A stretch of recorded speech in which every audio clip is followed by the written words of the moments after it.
स्वास्थ्य चैनल में आपका स्वागत है। इस चैनल के माध्यम से हम आपको आपके स्वास्थ्य से जुड़े सभी विषयों पर विस्तृत और विश्वसनीय जानकारी सरल तरीके से और सरल भाषा में प्रदान करते हैं। आपको हम यहाँ पौष्टिक खाने, फूड सप्लीमेंट्स, स्वास्थ्य और पर्यावरण, बीमारियाँ और उनके उपचार, दवाइयाँ, चिकित्सा प्रणालियाँ, अच्छी जीवन शैली जैसे सभी विषयों पर पूरी जानकारी देते हैं। आपका स्वास्थ्य अच्छा रहे और आप खुशहाल रहें, यही हमारी कामना है।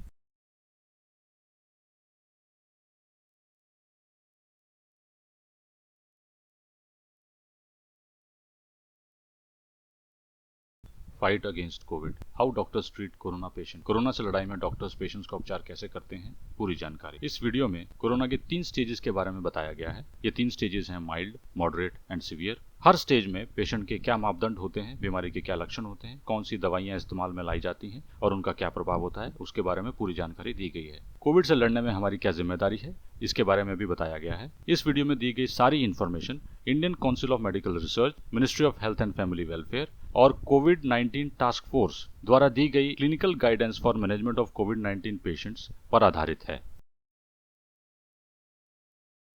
इससे पहले कि हम आगे बढ़ें, अ वर्ड ऑफ कॉशन, सावधान रहें। कोई भी और किसी भी तरह की दवाई अपने आप बिना डॉक्टर की सलाह के ना लें। स्वयं उपचार या सेल्फ मेडिकेशन ये खतरनाक ही नहीं, जानलेवा भी हो सकता है।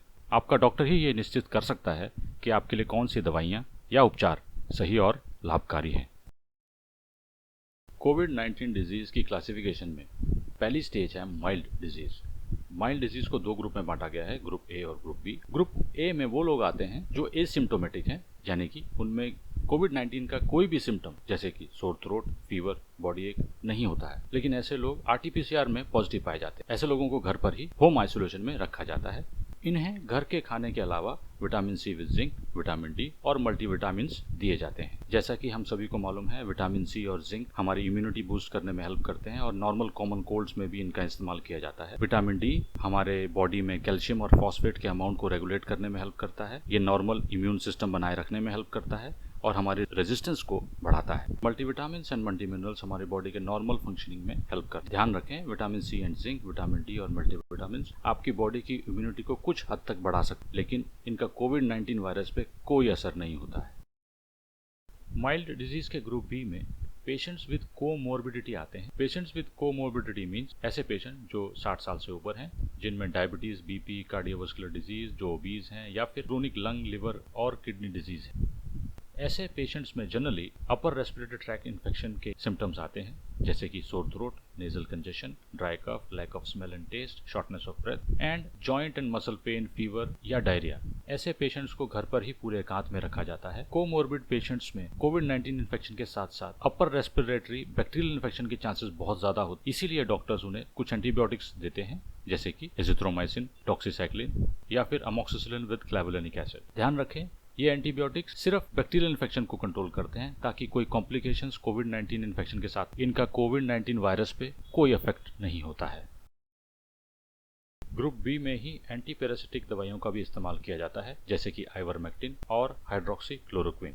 आइवरमेक्टिन इंटेस्टिनल वर्म्स को मारने में काम आती है और हाइड्रोक्सीक्लोरोक्विन मलेरियल पैरासाइट को मारने में काम आती है। इन दोनों दवाइयों का कोविड-19 वायरस पे कोई असर नहीं है, लेकिन ये दवाइयाँ कोविड-19 द्वारा की गई बॉडी में इन्फ्लेमेशन को कुछ हद तक कंट्रोल करने में कामयाब हैं। यूएस, यूरोप और साउथ अमेरिका में हाइड्रोक्सीक्लोरोक्विन का इस्तेमाल अब बंद कर दिया गया है। इंडिया में भी केवल आइवरमेक्टिन अब इस्तेमाल में लाई जा रही है। इनके साथ साथ अपर रेस्पिरेटरी ट्रैक्ट की इन्फ्लेमेशन को कम करने के लिए कोर्टिकोस्टेरॉइड्स भी दिए जाते हैं, जैसे कि ब्यूडेसोनाइड, जो कि एक इनहेलर की फॉर्म में आता है। ब्यूडेसोनाइड का यूज आगे जाके हॉस्पिटलाइजेशन के चांसेस को कम कर सकता है। इन दवाइयों के साथ में एंटीपायरेटिक और एनाल्जेसिक्स और एंटी एलर्जी दवाइयों का भी इस्तेमाल होता है, जैसे कि पैरासीटामोल, जो कि बॉडी पेन और फीवर को कम करने में इस्तेमाल की जाती है, और लिवोसिट्राजिन या लोराटिडिन वगैरह, जो कि आपकी एलर्जी को कम करने में इस्तेमाल की जाती है। इन सभी दवाइयों के साथ साथ ग्रुप बी में ही एक एंटीवायरल मेडिसिन का भी इस्तेमाल होता है, जिसका नाम है फेविपिराविर। मोस्टली सारी दवाइयां जिनके अंत में वीआईआर लगा होता है वो वायरस के अगेंस्ट में काम करती हैं। फेविपिराविर का इस्तेमाल सबसे पहले जापान में इन्फ्लुएंजा के अगेंस्ट में किया था, जो कि एक वायरल डिजीज है। इसी वजह से फेविपिराविर का इस्तेमाल सार्स एक्यूट रेस्पिरेटरी सिंड्रोम यानी कि SARS-CoV-2 में भी किया जा रहा है। वायरस को अपने जेनेटिक मटेरियल को मल्टीप्लाई करने के लिए या रेप्लिकेशन के लिए एक एंजाइम की जरूरत होती है, जिसका नाम है RNA पॉलीमरेज एंजाइम। फेविपिराविर इसी एंजाइम को बनने नहीं देता और इसी तरीके से वायरस की मल्टीप्लिकेशन को रोक देती है। इस स्टेज पे पेशेंट्स को फेविपिराविर की लोडिंग डोज 1800 mg की 2 बार दी जाती है और 7 दिन तक ये कोर्स आगे चलाया जाता है। फेविपिराविर के इस्तेमाल से कुछ केसेस को ग्रुप बी से मॉडरेट में जाने से रोका जाता है।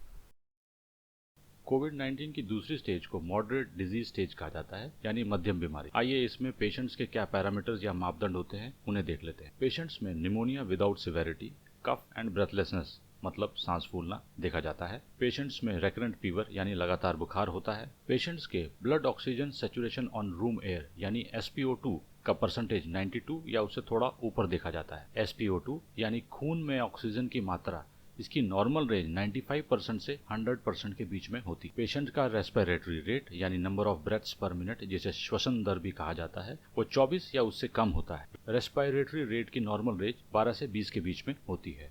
इस मॉडरेट डिजीज स्टेज पे हमारे शरीर में कुछ क्रूशियल इन्फ्लामेटरी बायोमार्कर्स का लेवल बढ़ जाता है। हमारे डॉक्टर्स इन बायोमार्कर्स के लेवल का पता लगाकर ये बता पाते हैं या प्रेडिक्ट कर पाते हैं कि इस पेशेंट में ये डिजीज किस तरह प्रोग्रेस करने वाला है। पहला बायोमार्कर है डी डाइमर। डी डाइमर एक ऐसा प्रोटीन है जो कोएगुलेशन एक्टिवेशन स्टेट्स में बढ़ जाता है, यानी कि ब्लड क्लॉट फॉर्मेशन स्टेजेस में इसकी मात्रा बड़ी होती है। ब्लड क्लॉट फॉर्मेशन मतलब खून में थक्का जमना। डी डाइमर की नॉर्मल रेंज 0.50 माइक्रोग्राम से कम होनी चाहिए, जो कि एक मॉडरेट डिजीज के पेशेंट में 0.70 से ऊपर दिखती है। इंटरल्यूकिन 6 या IL-6 एक साइटोकाइन है जो टिश्यू डैमेज और इन्फेक्शंस में बढ़ जाता है। IL-6 की नॉर्मल रेंज 7 से कम होनी चाहिए, जो कि एक मॉडरेट डिजीज के पेशेंट में 15 से ऊपर दिखती है। सी रिएक्टिव प्रोटीन यानी कि CRP, इसकी मात्रा भी टिश्यू डैमेज और सीवियर इन्फेक्शन जब आपके शरीर में होता है उस समय काफी बढ़ जाती है। इसकी नॉर्मल रेंज 5 mg से कम होनी चाहिए, जो कि 10 से ऊपर दिखती है। फेरेटिन, फेरेटिन एक ब्लड प्रोटीन है जिसमें आयन होता है। जब भी आपके शरीर में इन्फ्लेमेशन बढ़ जाती है और टिश्यू डिस्ट्रक्शन होती है,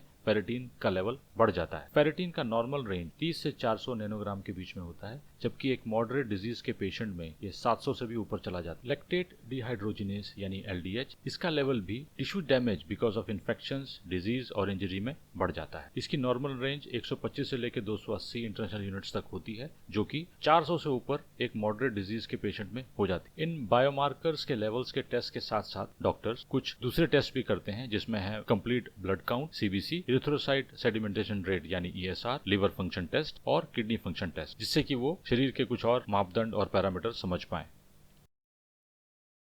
मॉडरेट डिजीज के पेशेंट्स को डेडिकेटेड कोविड हेल्थ सेंटर में रखा जाना चाहिए या फिर घर पर कंप्लीट आइसोलेशन में एक डॉक्टर के सुपरविजन में रखा जाना चाहिए। इन पेशेंट्स में बाकी सभी दवाइयों के अलावा एंटीकोएगुलेंट्स यानी कि ब्लड थिनर्स, जिन्हें थक्का रोधी दवाइयां कहा जाता है, उनका इस्तेमाल किया जाता है। एंटीकोएगुलेंट्स में लो मॉलिक्यूलर वेट हिपैरिन या फिर अनफ्रैक्शनड हिपैरिन का इस्तेमाल किया जाता है, जैसे कि इनॉक्सापेरिन 40 mg subcutaneous injection. Blood clotting के लो रिस्क पेशेंट्स में एस्पिरिन 75 mg टैबलेट का भी इस्तेमाल किया जा सकता है। इस स्टेज पे डॉक्टर्स पेशेंट्स को कोर्टिकोस्टेरॉइड्स भी देते हैं। कोर्टिकोस्टेरॉइड्स इम्यूनोसप्रेसेंट और एंटी इन्फ्लामेटरी होते हैं। ये हमारे इम्यून सिस्टम को सप्रेस करते हैं ताकि वो हमारे बॉडी के टिश्यूज के अगेंस्ट ही काम ना करे और कुछ हद तक पेन, स्वेलिंग, हीट और रेडनेस को कम करने में हेल्प करते हैं। कोर्टिकोस्टेरॉइड्स में डेक्सामेथासोन टैबलेट या मिथाइल प्रेडनिसोलोन इंजेक्शन दिया जाता है। इन दवाइयों के अलावा पेशेंट्स को ऑक्सीजन थेरेपी की सलाह दी जाती है। ऑक्सीजन थेरेपी में COVID awake repositioning proning protocol यानी कि CARP की सलाह दी जाती है। CARP से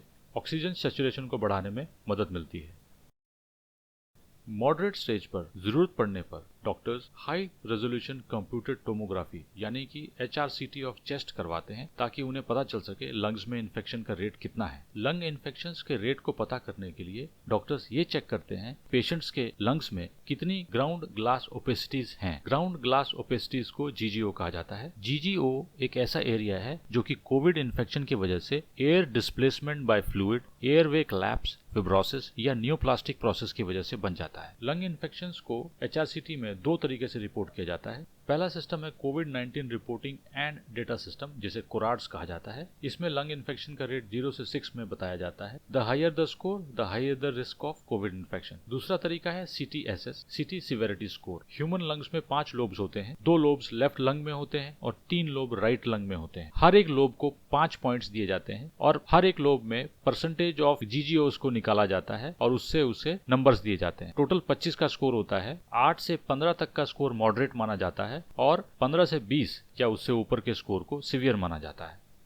guidance for management and treatment of covid cases के हिसाब से तीसरी स्टेज सीवियर डिजीज स्टेज बोली जाती है। इसमें फर्दर 2 स्टेजेस हैं, स्टेज 1 और स्टेज 2। आइए देखते हैं सीवियर डिजीज की स्टेज 1 में पेशेंट्स के क्या पैरामीटर्स हो जाते हैं। पेशेंट्स में निमोनिया विद रेस्पिरेटरी फेलियर देखा जाता है, जिसे श्वास रोध कहा जाता है। Blood oxygen saturation on room air यानी कि SpO2 90% 90% से नीचे जाना शुरू हो जाता है। रेस्पिरेटरी रेट 24 से ऊपर जाना शुरू हो जाता है और सभी इन्फ्लामेटरी बायोमार्कर्स जैसे कि D dimer, CRP, IL-6, ferritin, LDH बहुत ज्यादा इंक्रीज हो जाते हैं। सीवियर डिजीज के पेशेंट्स को केवल कोविड हॉस्पिटल के इंटेंसिव केयर यूनिट में मैकेनिकल वेंटिलेशन पे रखा जाता है। इन्हें घर पर नहीं रखा जा सकता। ऐसे पेशेंट्स को बाकी दवाइयों के साथ में तुरंत इन्वेस्टिगेशनल थेरेपीज स्टार्ट की जाती हैं। इन्वेस्टिगेशनल थेरेपीज में सबसे पहली दवा जो स्टार्ट की जाती है वो है रेमडेसिविर। रेमडेसिविर का इस्तेमाल अभी तक हेपेटाइटिस C, इबोला वायरस और मार्बर्ग वायरस इन्फेक्शंस में किया जाता है। रेमडेसिविर वायरस के उस एंजाइम को नहीं बनने देता जो उसकी रेप्लिकेशन में काम आता है। इस तरीके से वह वायरस की ग्रोथ को रोक देता है। रेमडेसिविर को एक ब्रॉड स्पेक्ट्रम एंटीवायरल ड्रग बोला जाता है, जो कि एक हॉस्पिटल सेटअप में इंजेक्शन के थ्रू दिया जाता है। यह उन्हीं पेशेंट को दिया जा सकता है जो 40 किलो से ऊपर के हैं और जिन्हें निमोनिया है और सप्लीमेंटल ऑक्सीजन की जरूरत है। रेमडेसिविर की 200 mg की लोडिंग डोज पहले दिन दी जाती है और आने वाले 4 दिनों में 100 mg की डेली डोज दी जाती है। इस बात पे ध्यान दें कि रेमडेसिविर केवल हॉस्पिटल में स्टे को घटा सकता है, लेकिन मृत्यु दर को नहीं। एक रिपोर्ट में यह पाया गया कि जिन कोविड-19 के पेशेंट्स को रेमडेसिविर दिया गया, उनका हॉस्पिटल में स्टे 14 दिन से घटकर 10 दिन हुआ, लेकिन मृत्यु दर कम नहीं हुई। इस स्टेज में दूसरी इन्वेस्टिगेशनल थेरेपी जो कि इस्तेमाल में लाई जाती थी वह है कन्वेलेजेंट प्लाज्मा थेरेपी। इस थेरेपी में रिकवर्ड कोविड पेशेंट्स की प्लाज्मा को नए पेशेंट्स में दिया जाता था, यह सोचकर कि उसमें डेवलप्ड एंटीबॉडीज नए पेशेंट्स को हेल्प कर सकते हैं। लेकिन यह थेरेपी इस डिजीज के प्रोग्रेशन को रोकने में कामयाब साबित नहीं हुई है और इससे कुछ वायरलेंट स्टेन्स के डेवलप होने के चांस भी बढ़ गए हैं। इस वजह से इस थेरेपी को ICMR की नई गाइडलाइंस के हिसाब से कोविड ट्रीटमेंट प्रोटोकॉल में से ड्रॉप कर दिया गया है। सीवियर डिजीज की स्टेज 2 में पेशेंट्स के मापदंड काफी बिगड़ जाते हैं। इस स्टेज 2 में पेशेंट्स में निमोनिया विद रेस्पिरेटरी फेलियर दिखता है। ब्लड ऑक्सीजन सैचुरेशन यानी कि SpO2 बहुत ज्यादा फ्लक्चुएशन करता है और कांस्टेंट ऑक्सीजन की रिक्वायरमेंट होती है। रेस्पिरेटरी रेट भी 30 से ऊपर चला जाता है। सभी inflammatory biomarker D dimer, CRP, IL-6, ferritin, LDH के लेवल्स बहुत हाई हो जाते हैं। सबके साथ में सेप्सिस या septic shock with multi organ dysfunction भी हो जाता है। सीवियर डिजीज स्टेज 2 में रेमडेसिविर के बाद आखिरी दवा जो इस्तेमाल में लाई जाती है वह है टोसिलिजुमाब। टोसिलिजुमाब एक इम्यूनोसप्रेसिव ड्रग है जिसका इस्तेमाल रेमेटॉइड आर्थराइटिस और सिस्टेमिक आइडियोपैथिक जुवेनाइल आर्थराइटिस जो कि बच्चों में देखी जाती है उसमें किया जाता है। टोसिलिजुमाब एक ह्यूमनाइज्ड मोनोक्लोनल एंटीबॉडी है जो कि इंटरल्यूकिन 6 के प्रो इन्फ्लामेटरी इफेक्ट्स को कम करने में मदद करता है। इंटरल्यूकिन 6 और दूसरे इन्फ्लामेटरी साइटोकाइंस के हाई लेवल्स की वजह से दूसरे इम्यून सेल्स भी रिक्रूट होते हैं जिसे साइटोकाइन स्टॉर्म कहा जाता है और इस स्टॉर्म की वजह से सारे इम्यून सेल्स हेल्दी ऑर्गन्स को भी डैमेज करने लगते हैं, जिससे ऑर्गन डैमेज का खतरा बढ़ जाता है। टोसिलिजुमाब इसी साइटोकाइन स्टॉर्म और ऑर्गन फेलियर को रोकने के लिए इस्तेमाल किया जाता है। टोसिलिजुमाब की लोडिंग डोज 800 mg IV के थ्रू डे 1 दी जाती है और 24 घंटे में जरूरत पड़ने पे 400 mg की IV डोज दी जाती है। इस स्टेज पे हमारे डॉक्टर्स के पास कोविड से लड़ाई में टोसिलिजुमाब आखिरी ऑप्शन होता है। कोरोना से लड़ाई में हमारी जिम्मेदारी, हमें कोविड एप्रोप्रिएट बिहेवियर अपनाना चाहिए। कोविड एप्रोप्रिएट बिहेवियर के बारे में पूरी जानकारी आपको ministry of health and family welfare की वेबसाइट से मिल जाएगी, जिसका लिंक हमने अपने वीडियो के डिस्क्रिप्शन में दिया है। कोविड एप्रोप्रिएट बिहेवियर में 15 वादे हैं जो हमें निभाने चाहिए। याद रखें कि इस बीमारी से अपना बचाव ही अभी तक का सबसे बड़ा उपचार है। जरूरतमंद लोगों की मदद करें और यह सकारात्मक सोच बनाए रखें कि मानवता जल्द ही इस महामारी के शिकंजे से बाहर निकल आएगी। हमें आशा है इस वीडियो में दी गई जानकारी आपको अच्छी लगी। इसे दूसरों के साथ शेयर जरूर करें। इस चैनल को सब्सक्राइब कर लें ताकि आने वाले वीडियोस का नोटिफिकेशन आपको समय पर मिलता रहे। आपका स्वास्थ्य अच्छा रहे और आप खुशहाल रहें, यही हमारी कामना है। Thank you very much.